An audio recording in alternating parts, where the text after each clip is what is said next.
স্বাগত আপনাকে সমকালীন ঘটনা নিয়ে আরটিভির সরাসরি আলোচনা অনুষ্ঠান নিটোল টাটা আওয়ার্ড ডেমোক্রেসি দেখার জন্য সঙ্গে আছে আমি সেলিম আমরাও খান। আজ আমাদের আলোচনার বিষয় 3 সিটি নির্বাচন আর বিশাল আলোচনা করবার জন্য স্টুডিওতে 3 জন আলোচক উপস্থিত আছেন। রয়েছেন বাংলাদেশ আওয়ামী লীগের কেন্দ্রীয় কার্যনির্বাহী সংসদের সদস্য অ্যাডভোকেট এবিএম রিজাউল কবির কাউসার, রয়েছেন জাতীয় পার্টির প্রেসিডেন্ট সদস্য মীর আব্দুস সবুর আসুদ এবং বিএনপির প্রশিক্ষণ বিষয়ক সম্পাদক এবিএম মোশাররফ হোসেন। আসবার জন্য আপনাদের 3 জনকেই স্বাগত। দর্শক, আপনি আলোচনায় অংশ নিতে পারেন টেলিভিশনের পর্দায় দেখানো নম্বরে ফোন করে। আপনি প্রতিক্রিয়া দিতে পারেন, মতামত জানাতে পারেন, প্রশ্ন করতে পারেন। অনুষ্ঠানটি ইউটিউবে দেখতে পারেন আর ফেসবুকে সরাসরি দেখতে ভিজিট করুন facebook.com/rtv অনলাইন। আজকের আলোচনার বিষয় 3 সিটির নির্বাচন। দর্শক, ডেডলাইন 30শে জুলাই 3 সিটি নির্বাচন। 71 জাতীয় নির্বাচনের আগে এই 3 সিটি নির্বাচন জাতীয় রাজনীতিতে উত্তাপ ছড়াচ্ছে। বরিশাল, সিলেট এবং রাজশাহী সিটি নির্বাচন নিয়ে নানামুখী প্রতিক্রিয়ার মধ্যে সুশাসনের জন্য নাগরিক নির্বাচন কমিশনকে সরকারের বার্তাকেই কাজ করছে বলে অভিযোগ তুলেছেন।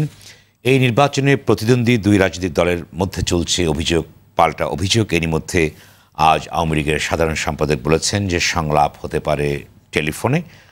পর্যবেক্ষকরা বলছেন 71 জাতীয় সংসদ নির্বাচন ইস্যুতে অনড় 2 দলের মধ্যে এটি কি বরফ গলার ইঙ্গিত? 3 সিটি নির্বাচনের কি বার্তা দেবে 71 জাতীয় সংসদ নির্বাচনকে ঘিরে? আলোচনা করবার জন্য 3 জন আলোচক। প্রথমেই এবিএম মোশাররফ হোসেন, আপনি তো জানেন যে 3টি সিটি কর্পোরেশন নির্বাচন সামনে নিয়ে ব্যাপক আলোচনা আছে। বিশেষ করে স্থানীয় নির্বাচন হলেও জাতীয় পর্যায়ের উত্তাপ ছড়াচ্ছে এবং নানা রকম প্রতিক্রিয়া আছে। এর ভিতরে সংলাপের প্রসঙ্গ আসছে, সে প্রসঙ্গে আমরা পরে আসি। কিন্তু আপনাদের পক্ষ থেকে বলা হয়েছে, রাজশাহীতে বলা হয়েছে যে সরকার যে কোনোভাবে নির্বাচনে জেতার জন্য কাজ করছে তাদের প্রার্থীকে, আওয়ামী লীগের প্রার্থীকে। এর পক্ষে কি যুক্তি আছে? এবং মোসাদ্দেক হোসেন বুলবুল বলেছেন যে ব্যালট বাক্স অর্থাৎ পেপার কেটে আগেই রেখে দেওয়া হচ্ছে। এর পক্ষে কি যুক্তি আছে? ধরুন অভিযোগের কি ভিত্তি আছে?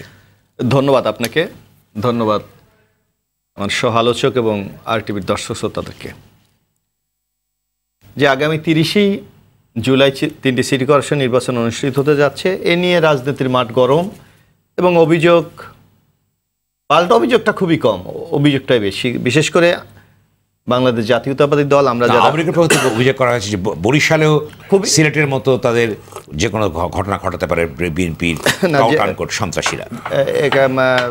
মানে অভিযোগটাই বেশি, পাল্টা অভিযোগটা কম। কারণ আমরা যদি আপনি লক্ষ্য করবেন যে আমরা জানি স্থানীয় সরকার নির্বাচন, এখানে এই সরকার নির্বাচনের মাধ্যমে সরকার পরিবর্তনের কোনো সুযোগ নাই। কিন্তু আগামী নির্বাচনের একটি জনপ্রিয়তার ব্যারোমিটার হিসাবে এটাকে সাধারণত দেখা হচ্ছে, জনগণ এটাকে সেভাবেই দেখতে চাচ্ছে। কিন্তু তারপরও আপনি দেখবেন যে আমরা বিএনপির পক্ষ থেকে যে অভিযোগগুলি উত্থাপন করেছি তার সত্যতা আছে কি না এটা কিন্তু বিচার্যের বিষয় জনগণের এবং ওই সংশ্লিষ্ট এলাকার ভোটারদেরকে। ইতিমধ্যে আপনি দেখবেন যে এই সরকার তার পছন্দের প্রার্থী, বিশেষ করে আওয়ামী লীগ মনোনীত প্রার্থীদেরকে বিজয়ী করার জন্য তারা 3টি সিটি কর্পোরেশনে একটি গ্রেফতার অভিযান অব্যাহত রেখেছে। ইতিমধ্যে রাজশাহীতে প্রায় 85 জন নেতাকর্মী আমাদেরকে গ্রেফতার করেছে।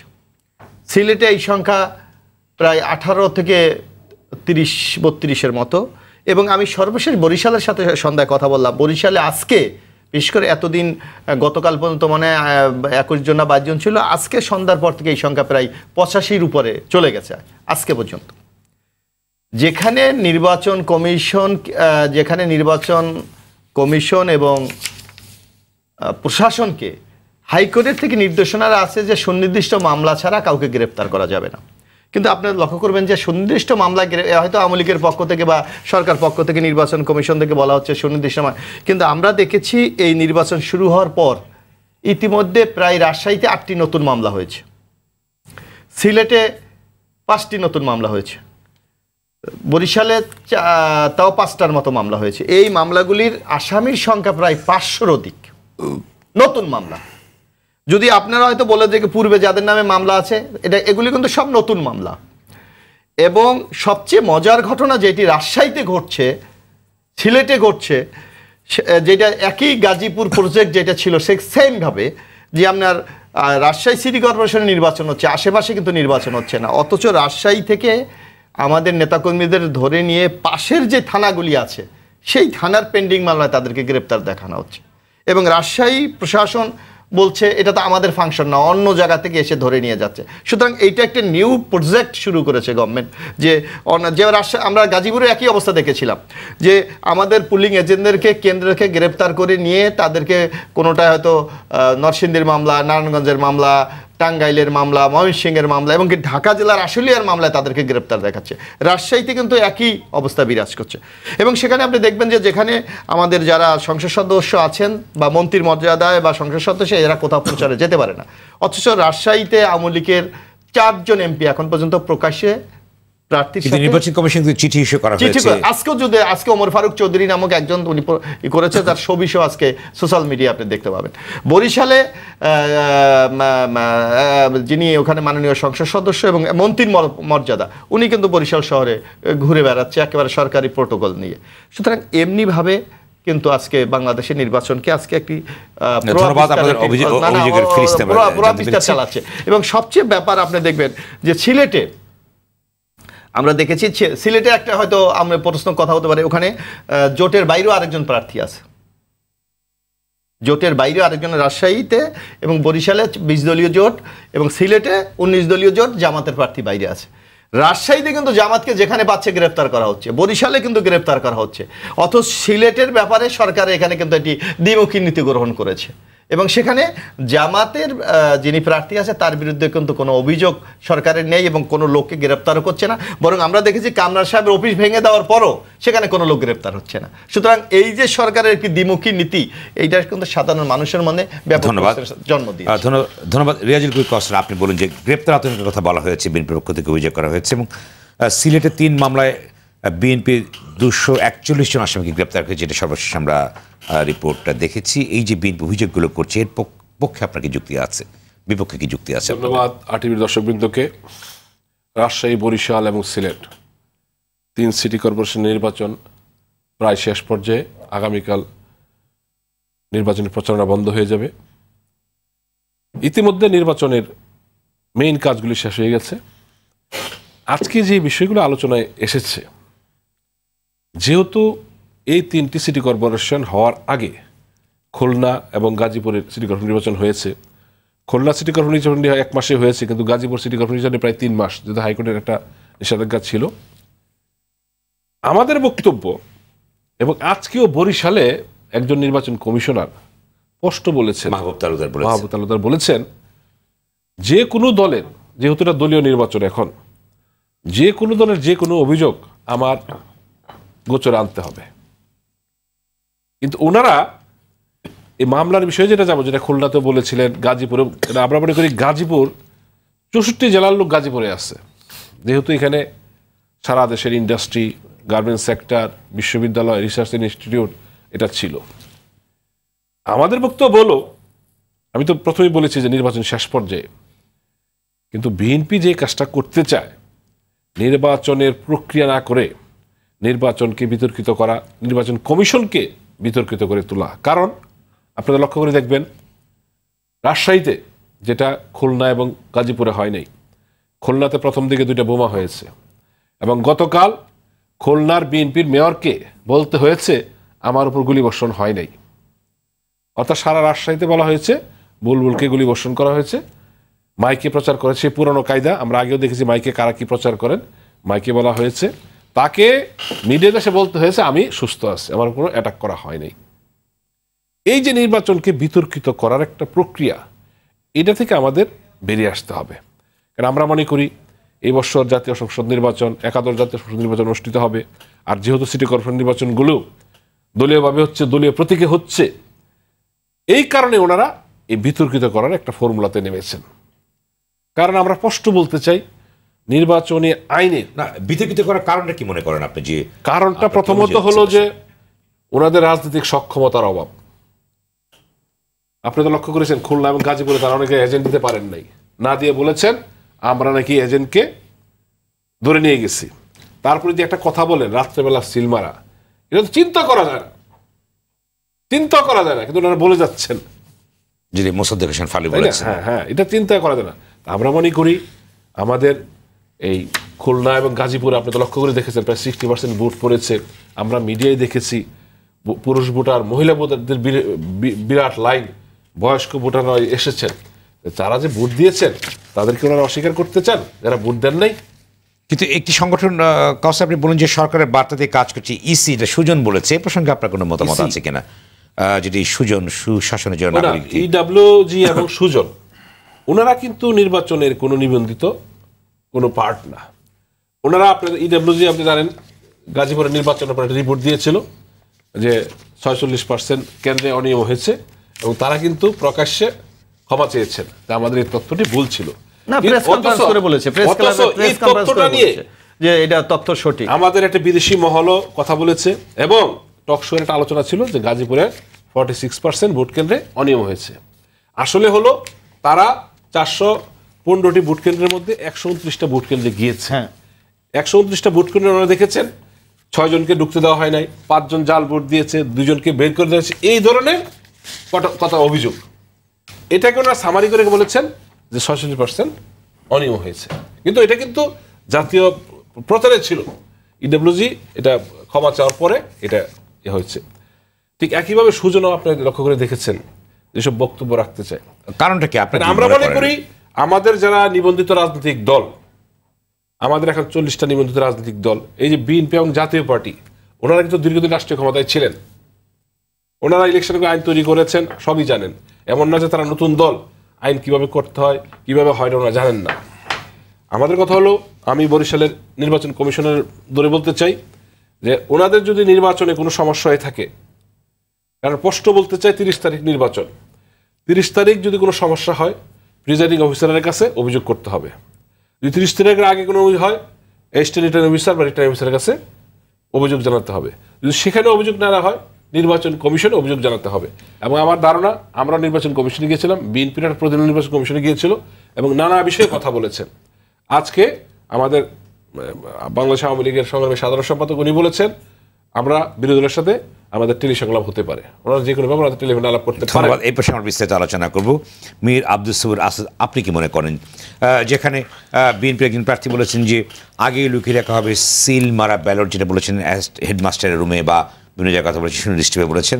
অন্যদিকে আওয়ামী লীগ বলছে যে বরিশালে সিলেটের মতো ঘটনা পুনরাবৃত্তি ঘটতে পারে, সন্ত্রাসী কর্মকাণ্ড যেমন সিলেটে একটি ক্যাম্প জেলে জ্বালিয়ে দিচ্ছে, এই যে সুনির্দিষ্টভাবে বলার যেটা একটি কালচার আমরা দেখছি, এটি এই সম্পর্কে আপনার কি মন্তব্য আছে? কি আমাদের দেশে একটা প্রচলিত কথা আছে, চিলে কান নিয়ে গেছে, কান সাথেই আছে, এখন কান কিন্তু তার সাথেই আছে, চিলের পিছু দৌড়াচ্ছে, দৌড়াতে দৌড়াতে পরে দেখা যায় যে চিলকে তার পাচ্ছে না, পরে কান পাওয়া গেছে, নিজের কাছেই আছে। তো বাংলাদেশের রাজনীতির প্রেক্ষাপট এমন একটা দাঁড়িয়েছে যে আমাদের মনে হয় যে বিএনপিকে সরকার ক্ষমতায় বসায় দিতে হবে, বিএনপিকে সরকার আন্দোলন করিয়ে দিতে হবে, সরকার নিজে নিজে উৎখাতের ষড়যন্ত্র সরকারই করতে হবে, নিশ্চিত বিএনপির কোনো দায়িত্ব নেই। বিএনপি ওই আপনার পল্টনে বসে প্রেস কনফারেন্স ছাড়া আর কোনো কর্মকাণ্ড আমাদের চোখে পড়ে না। কারণ একটি রাজনৈতিক দল, ওনারা দাবি করে তিনবারের প্রধানমন্ত্রী, নির্বাচিত প্রধানমন্ত্রী, সেই প্রধানমন্ত্রী জেলে গেছেন, তাকে কিন্তু সরকার অ্যারেস্ট করেনি, সে মামলার রায় হয়েছে, রায় অনুযায়ী কোর্ট তাকে জেলে দিয়েছে, উনি এখন জেলে আছেন, চিকিৎসা নিয়ে কথা হচ্ছে, উনি অমুক জায়গায় ছাড়া চিকিৎসা করবেন না। কিন্তু ওনাদের সময়ে ওনারা তিনবার যখন ক্ষমতায় ছিল ওনারা কি করেছে সেটা ভুলে গেছে। ওনারা ধরেন এই ধরনের পথ কিন্তু ওনারা দেখিয়ে দিয়ে গেছে। এরশাদ সাহেবের আপনার জন্ডিসে 28 হিমোগ্লোবিন মানে হওয়া হলো আপনার বিরাট জন্ডিস, ওনারা কিন্তু বিশাল, উনি মারা যেতে পারতো যে কোনো সময়, ওনারা কিন্তু চিকিৎসা কোনো ডাক্তার, নিজের ব্যক্তিগত ডাক্তারও ওনারা দেখতে পারেনি। তো তারপরেও যাই হোক, এরশাদ সাহেবের যেহেতু এরশাদ সাহেব ক্ষমতা ছেড়ে দিয়েছে, স্বেচ্ছায় ক্ষমতা ছেড়ে দিয়েছে, এরশাদ সাহেব যেহেতু এরশাদ সাহেব জেলে ছিল, বিলিরুবিন বেড়েছিল, সুতরাং আপনি কি জাস্টিফাইড করছেন যে খালেদা জিয়া? আমি সেটা জাস্টিফাইডের কিছু না, আমি পরিবেশ পরিস্থিতি নিয়ে আলোচনা করছি। খালেদা জিয়ার সকল চিকিৎসা, এখন মনে করেন আপনি রাজশাহী সম্বন্ধে গুজব, ভরপুর গুজব, কি আপনার মেয়রকে পুলিশ গুলি করছে, এটা সারা দেশে গুজব ছড়াই গেছে ভাইরালে। ইভেন কি আপনি ফেসবুকে ছবি দিয়ে ছেড়ে দেওয়া হয়েছে। আচ্ছা, তারপর গেল ওখানে আরো গুজব কি, ওই মিজানুর রহমানকে অ্যারেস্ট করেছে বেগম জিয়ার উপদেষ্টা, এবং আরো আপনার আপনার ওই পাশের একটি আপনার পৌরসভার চেয়ারম্যানকে অ্যারেস্ট করেছে। এরকম গুজবে ভরপুর ছিল রাজশাহী। এখন আমরা যতটুকু, আমাদের মাধ্যমটা কি, আমাদের মাধ্যমটা তো আসলে আমরা সব দেখছি না। আমরা সংবাদপত্রের মাধ্যমে বা ইলেকট্রনিক্স মিডিয়ার মাধ্যমে, কারণ ফেসবুকের উপর তো ভরসা করা যায় না। ফেসবুক এমন নিউজ করে যেখান থেকে আসলে খুব একটা ভরসা করা যায় না, এমন এমন নিউজ করে ফেলে পরে দেখা যায় যে ওটা ঠিক না। যেমন এই যে বুলবুলেরটা, তো আমরা যেটা দেখেছি, যেমন মনে করেন আমরা দেখেছি এই নির্বাচনের চলাকালীন সময়ে 12টি মামলা হয়েছে 3 সিটি কর্পোরেশন মিলে। তার মধ্যে 52 জন রাজশাহীতে অ্যারেস্ট হয়েছে, সিলেটে 15 জন অ্যারেস্ট হয়েছে, আপনার বরিশালে 10 জন অ্যারেস্ট হয়েছে। ককটেল ফুটানো হয়েছে, এবং সেই ক্ষেত্রে ককটেলের যে কথা প্রসঙ্গ, বিএনপির যুগ্ম দপ্তর সম্পাদক এবং বিএনপির নেতার সাথে যে মন্টুর সাথে যে কথা হয়েছে, সেই কথা ভাইরাল হয়ে গেছে, এবং সেই কথা পুলিশ কমিশনার অফিস থেকে প্রেস কনফারেন্স করে সবাইকে দেখানো হয়েছে।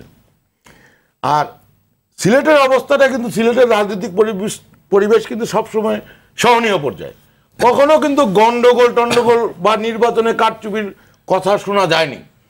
এখনো যে প্রতিদ্বন্দ্বী প্রার্থীর বিরুদ্ধে কিন্তু কেউ আঙুল তুলে কথা বলছেন না, এবং আপনার বরিশালেও কিন্তু প্রতিদ্বন্দ্বী প্রার্থীর বিরুদ্ধে আঙুল তুলে কথা বলছেন না, প্রশাসনের বিরুদ্ধে কথা বলছেন।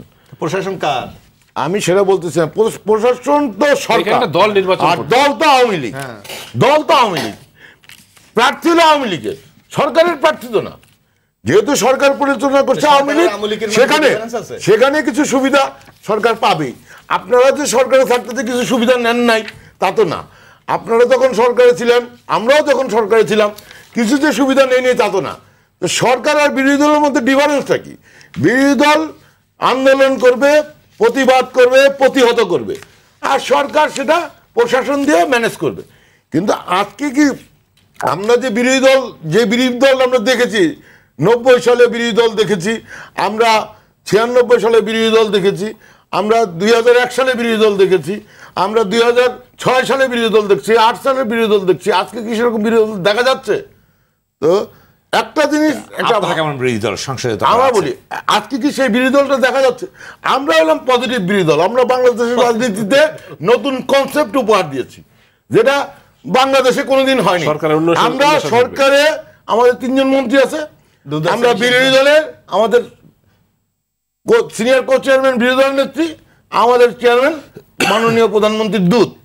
আমরা একটা নতুন কনসেপ্ট উপহার দিয়েছি, এবং মাননীয় প্রধানমন্ত্রী আমাদের উপর অনেক আস্থা রাখেন। বিরোধী দল হলেও উনি আস্থা রাখেন।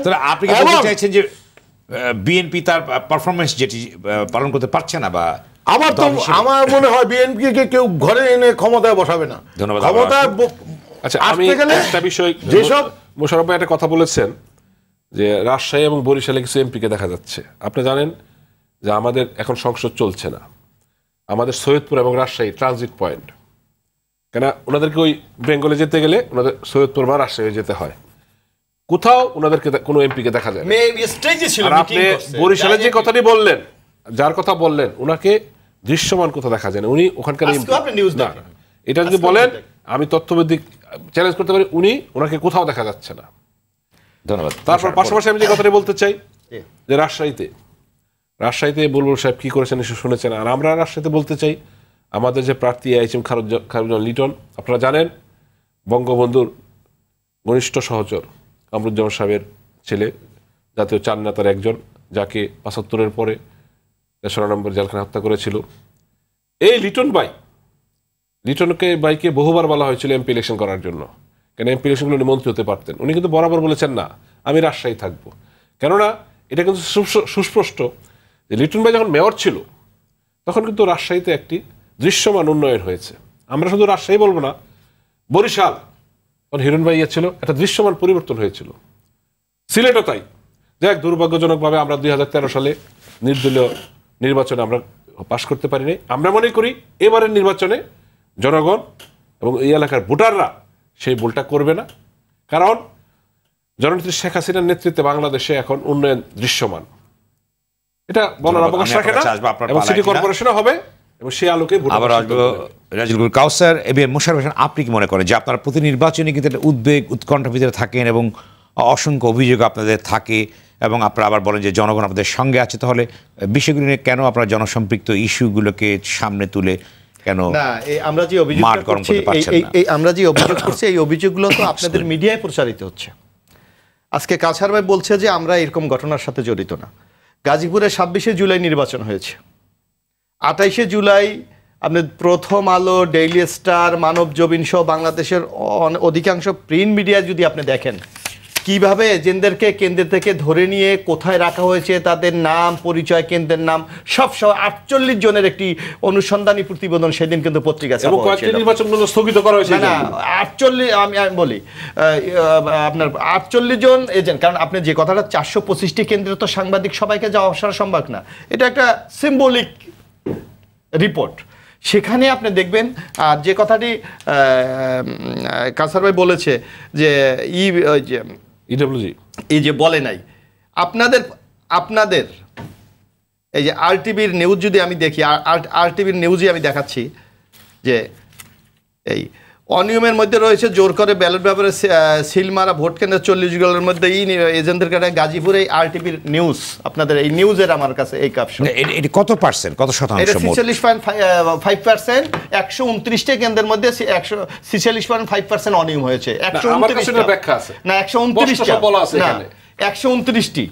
সুতরাং আপনি 425টি যদি আপনি ধরেন, এই সংখ্যা কিন্তু আরো বেড়ে যাবে, সুতরাং এই সরকারের আমলে অবাধ, সুস্থ, নিরপেক্ষ নির্বাচন সম্ভব নয়। কারণ আমরা একটা কথা বলি, এই সরকার আজকে কাউসার ভাই নিজেই বলেছে 2013 সালের নির্বাচনে এই 5টি সিটি কর্পোরেশন নির্বাচনে বিএনপি জয়যুক্ত হয়েছিল, বরং তার চেয়ে বাংলাদেশের অবস্থা বর্তমানে অনেক নাজুক, অনেক খারাপ। কারণ এই সরকার এই 5 বছরে আজকে দুর্নীতিতে আরটিভি নিউজ একটি ইলেকশন মনিটরিং গ্রুপ যেটা ছিল তাদের নিউজ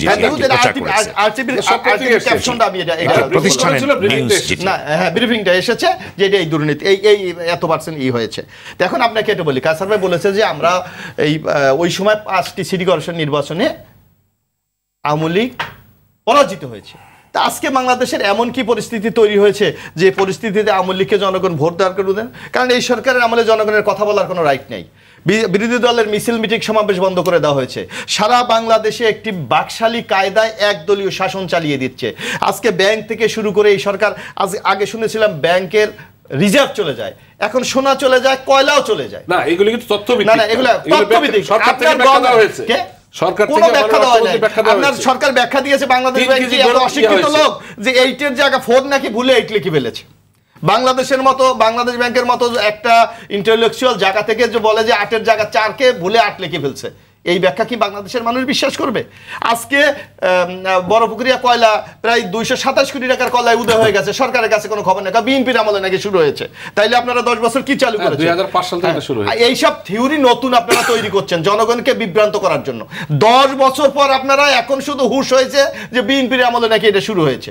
তাহলে আপনারা 10 বছর কি করেছিলেন? এই কথা জনগণ বাংলাদেশের, আমি শেষ করি, এই কথা বাংলাদেশের জনগণ বিশ্বাস করতে চায় না। বরং এই সরকারের আমলে দুর্নীতির সর্বোচ্চ পর্যায়ে চলে গেছে। আজকে বাংলাদেশে কোনো ইনস্টিটিউশন নাই, সব ইনস্টিটিউশন, আজকে নির্বাচন কমিশন, মানুষের রাস্তা নেই। এই আপনি বলছেন, সুজন বললেন, আজকে আমেরিকার এম্বাসি বলতেছে, আজকে ইলেকশন ওয়ার্কিং গ্রুপ বলতেছে। আপনাদের করণীয় কি? আপনারা কি করছেন? আপনারা যে অভিযোগগুলো তুলছেন, বলা হচ্ছে যে কথা আসুদ ভাই বলেছে যে আমরা পাচ্ছি না। একটা দল যদি ফেসিস্ট হয়, একটা দল যদি বাকশালী অ্যাটিটিউড হয়, আজকে বিএনপির নামে আপনি এই 9.5 বছরে বিএনপির নামে 78,000 মামলা, আমাদের নামে 78,000 মামলা করেছে, যার আসামির সংখ্যা 18 লক্ষ। আজকে আমাদের প্রায় 500 লোককে গুম করেছে, প্রায় 3,000 লোককে হত্যা করেছে। আজকে আমরা সহ প্রায় 1,20,000 লোক এই সরকারের 10 বছরে জেল খেটেছে। এর চেয়ে নির্যাতন আপনি আর কোথায় পাবেন?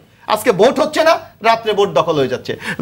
নির্বাচনে জয়লাভ করছে একজনে, সেই 73 স্টাইলে জয়লাভ করছে একজনে, ঘোষণা হয়ে যাচ্ছে আরেকজনে। এইটা তো সারা বাংলাদেশের আজকে একটি চিত্র হয়ে দাঁড়িয়েছে।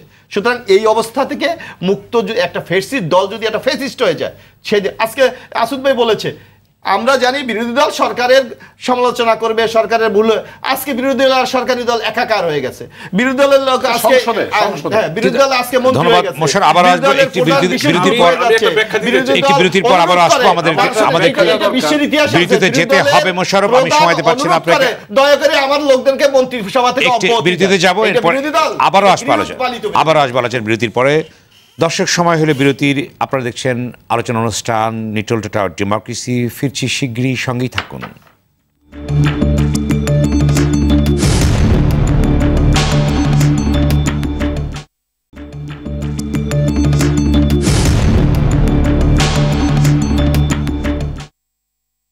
স্বাগত আরেকবার সমকালীন ঘটনা নিয়ে আরটিভির সরাসরি আলোচনা অনুষ্ঠান নিটল টাটা আওয়ার ডেমোক্রেসিতে। সঙ্গে আছে আমি সেলিম আমরাও খান। আলোচনার বিষয় 3 সিটির নির্বাচন। আলোচনায় আছেন এবিএম রেজুল কবির কাউসার, মীর আব্দুল সবির আসুদ এবং এবিএম মোশাররফ হোসেন।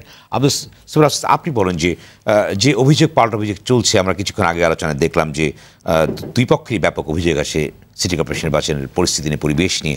আপনি কি মনে করেন যে মুহূর্তে জাতীয় নির্বাচন সামনে অক্টোবরে তফসিল ঘোষণা করা হবে, সেই মুহূর্তে এই অভিযোগের প্রেক্ষাপটটা কি জাতীয় রাজনীতিতে বা আগামী নির্বাচনে অভিঘাত সৃষ্টি করবে কিনা, আপনি কি মনে করেন? আসলে সত্যিকার অর্থে আমরা গত যে মোশাররফ ভাই বলল, গত 5ই জানুয়ারি নির্বাচনের আগে 5টি সিটি কর্পোরেশনে বিএনপি বিপুল ভোটে জয়লাভ করেছে।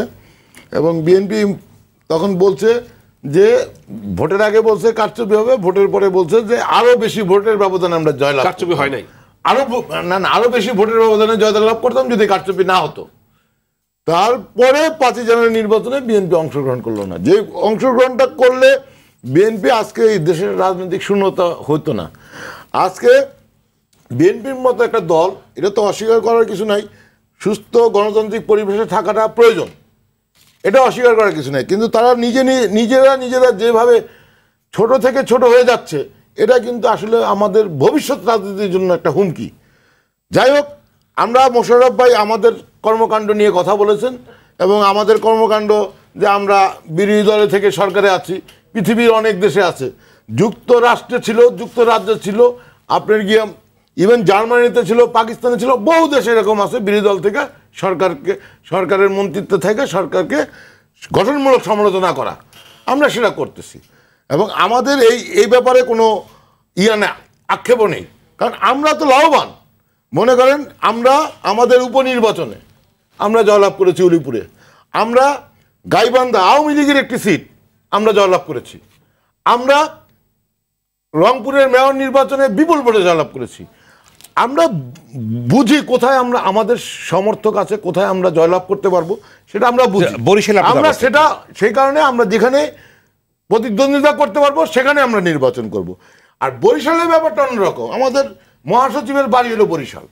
আমাদের মহাসচিব দীর্ঘদিন জাতীয় পার্টি সুসংগঠিত করার জন্য অনেক কাজ করেছেন। আমাদের চেয়ারম্যান মহাসচিবের উপরে অনেক আস্থাশীল এবং সেই কারণে আমাদের মহাসচিব মনে করেছে যে বৃহত্তর বরিশালের উন্নয়নের জন্য নৌকার প্রার্থী জয়লাভ করা উচিত এবং সেটা আমাদের চেয়ারম্যান সাহেব সমর্থন করেছেন। সেক্ষেত্রে আমাদের যে প্রার্থী, উনি আমাদের কেন্দ্রের কথা শুনেনি, ওনাকে বহিষ্কার করা হয়েছে। এটাই সাংগঠনিক শৃঙ্খলা বজায় রাখার জন্য কাউকে বহিষ্কার করতে হয়, কাউকে প্রমোশন দিতে হয়, কাউকে আবার আপনার যোগ্য জায়গায় যোগ্য ব্যক্তিকে তৈরি করতে হয়, পজিশন দিতে হয়। এটা দলীয় সিদ্ধান্ত। সেই সিদ্ধান্তের কারণে আমি মনে করি আমার দল এই রাজনীতিটা আমরা করে, বিশেষ করে যেখানে জিততে পারবেন সেখানে আপনারা প্রার্থী দিবেন। আমরা খুলনা এবং গাজীপুরে দেন নাই, আমরা যেখানে আমরা যেমন খুলনার নির্বাচনটা সম্বন্ধে প্রশ্ন ছিল, সেই প্রশ্নের কারণে আমি সেই প্রশ্ন নিয়ে আলাপ আলোচনা করতে যাব না। কিন্তু পরবর্তীতে গাজীপুর নির্বাচন নিয়ে কিন্তু তেমন প্রশ্ন ছিল না। এখন মনে করেন আর এই 3টা সিটি নির্বাচনেও আমি মনে করি না খুব একটা প্রশ্নের উদয় হবে না। কি করতে হবে আপনি 10 সেকেন্ডে বলুন যে এই সিটি নির্বাচন নিয়ে যে বিতর্ক চলছে, পরবর্তী পর্যায়ে জাতীয় নির্বাচনে কোনো প্রতিক্রিয়া সৃষ্টি করতে পারে কিনা এই বিতর্ক? সিটি নির্বাচন নিয়ে যে বিতর্ক, তেমন বিতর্ক নেই। এটা আসলে একটা সুস্থ নির্বাচন পরিবেশের মধ্যে যেসব পরিবেশগুলো নির্বাচনকে প্রভাবিত করতে পারে সেই ধরনের গণ্ডগোল বা পরিবেশ কিন্তু বিরাজমান না। এবং সেই ক্ষেত্রে সকলেরই, এই যে আপনি সুজনের কথা বলেন বা অন্যান্য সংস্থার কথা বলেন, তারাও কিন্তু মনে করে না নির্বাচন কারচুপি হবে। নির্বাচন সুষ্ঠু নিরপেক্ষ করার জন্য যেসব পন্থা অবলম্বন করা দরকার সেই ক্ষেত্রে হয়তো নির্বাচন কমিশনের কিছুটা ঘাটতি থাকতে পারে, কিন্তু আপনি এটা তো দেখতেছেন। আপনি আমাকে সময় দেন, আমার কথা আমি মনে করেন মাহবুব তালুকদার গিয়েছে বরিশাল, আপনার গেছে ব্রিগেডিয়ার শাহাদাত সাহেব গেছে রাজশাহী, এবং আপনার রফিকুল ইসলাম গেছে খুলনায়। নির্বাচন কমিশনাররা কিন্তু চেষ্টা করতেছে, এখন চেষ্টা করতে একটা নতুন নির্বাচন কমিশন, সেক্ষেত্রে তাদের কিছু ভুল ত্রুটি হইতে পারে। ধন্যবাদ। কিন্তু আমি মনে করি চেষ্টা চলছে নির্বাচন করার জন্য। আবার আসবো আমাদের সংসদ নির্বাচন, এই নির্বাচন করার জন্য তারা তৈরি হচ্ছে। রিয়াজুল কবির কাউসার, আপনি বলুন যে আমি একটু অন্য প্রসঙ্গে যেতে চাই, যে সামনে চলছে স্থানীয় নির্বাচন নিয়ে ব্যাপক উত্তেজনা চলছে, তারপরে আছে জাতীয় নির্বাচন। এরই ভিতরে ওবায়দুল কাদের বলেছেন যে টেলিফোনে সংলাপ হতে পারে, যেটাকে অনেকে বলছে টেলি সংলাপ, এবং এটিকে বিএনপি স্বাগত জানিয়েছে। যদিও এর ভিতরে মির্জা ফখরুল ইসলাম আলমগীর বলেছেন সরকারকে সরানোর জন্য জাতীয় ঐক্যের ডাকা হয়েছে। এই ত্রিমুখী নানা রকম বিতর্ক আছে, বা অনেকে বলছে সম্ভাবনার দোয়ার করছে আলোচনা নিয়ে কোনো নিবন্ধিত রাজনৈতিক দলের জন্য কথা থাকে, সেটা নির্বাচন কমিশনের সাথে কথা বলবে। আমাদের দলের সাধারণ সম্পাদক যথার্থই বলেছেন, কোনো রাজনৈতিক দলের কথা থাকে ওনারা টেলিফোনে কথা বলতে পারেন। আচ্ছা, আমি দু একটি কথার জবাব দিতে চাই। এটিকে সংলাপেরই পূর্ব শর্ত না, বা একটি প্রক্রিয়া উন্মোচন হচ্ছে কিনা আপনি কি মনে করেন? না, নির্বাচনের আগে এটা হতেই পারে, কথাবার্তা হতেই পারে। আপনারা তো আগে বলেছেন যে কোনো সংলাপে আমাদের তো আমরা টেলিফোনে কথা হবে, আর যদি সামনাসামনি কথা, এটি এক ধরনের সংলাপ নয়? হতে পারে, তাদের কোনো আগে তো বলেছেন আপনারা যে কোনো নির্বাচন প্রশ্নে কোনো সংলাপ নয়। আমরা বলেছি সরে আসছেন কি নির্বাচন সংক্রান্ত কোনো হলে সেটা নির্বাচন কমিশনে কথা বলতে হবে, কি বলবো আমরাও করবো। হ্যাঁ, মোশাররফ একটা কথা বলতে চেয়েছিলেন যে 2013 সালের 5টি সিটি কর্পোরেশন একসাথে হয়েছিল, 1 মাস ব্যাপী নির্বাচনের প্রক্রিয়া। ওনারা একটা জিনিস বলেছিলেন, নির্বাচন সুষ্ঠু হচ্ছে না, নির্বাচন কমিশন নির্বাচন করতে পারতেছেন না, নির্বাচন হবে না। কিন্তু আমরা দেখলাম সন্ধ্যার পরে 5টি সিটি কর্পোরেশন ওরা জয়ী হয়েছেন। এই 1.5 বছর আগে কুমিল্লা সিটি কর্পোরেশন সকাল থেকে 3টা পর্যন্ত বলেছেন নির্বাচন সুষ্ঠু হচ্ছে না, কিন্তু সন্ধ্যার পরে ওনারা, এটা ওনাদের একটা কৌশল। আর মোশাররফ ভাই যে একটি টার্ম ইউজ করেছেন আওয়ামী লীগ সম্পর্কে, ওনারা বলেন দেশে উন্নয়ন হয়, গণতন্ত্র নাই। গণতন্ত্র না থাকলে এই টার্মগুলি আপনারা বলেন কি করে? গণতন্ত্র কোথায়? হ্যাঁ, আপনারা বলেন গণতন্ত্র আছে বলে তো এই কথাগুলি আপনারা বলতে পারতেছেন। দুইটা টার্ম বলেছেন, আমি উল্লেখ করলাম না, আছে বলেই আপনারা কথাগুলি বলতে পারতেছেন।